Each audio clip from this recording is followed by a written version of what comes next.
আসসালামু আলাইকুম গাইস। আমি গ্রামীণ পদ্ধতিতে কিভাবে সহজভাবে আমার এই যে গাছ রোপণ করি এটা আপনাদের সাথে আজকে আমি শেয়ার করব।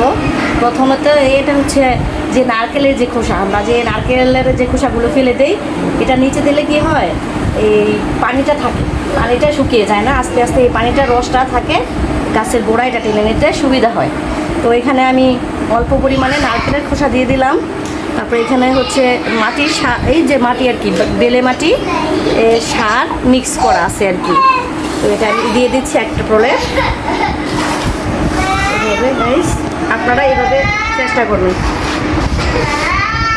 এটা একটা প্রলেপ দেওয়ার পরে এই যে এগুলো হচ্ছে আমার ওই যে ফলের ছিলা, কলার ছিলা, তারপরে যে তরকারির যে ছিলা, এগুলো আমি রেখে দিয়েছি, এগুলো আমি দিয়ে দিচ্ছি। দিয়ে দিলাম, এটা আরেকটা প্রলেপ করলাম। এই যে এখানে হচ্ছে গাইস সাধারণ মাটি, স্বাভাবিক যে মাটি আছে, বেলে মাটি, এঁটেল মাটি মিক্স আছে আর কি। এই মাটিগুলো আমি একটু ঝুরঝুর, এই মাটিগুলো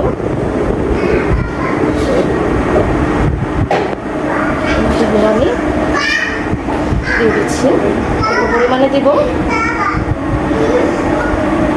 আমার আর লাগবে না।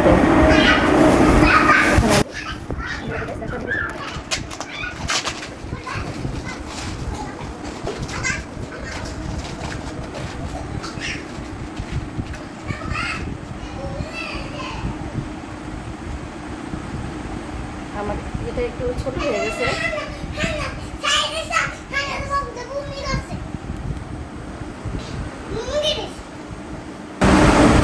আমার গাছটা লাগানো কমপ্লিট।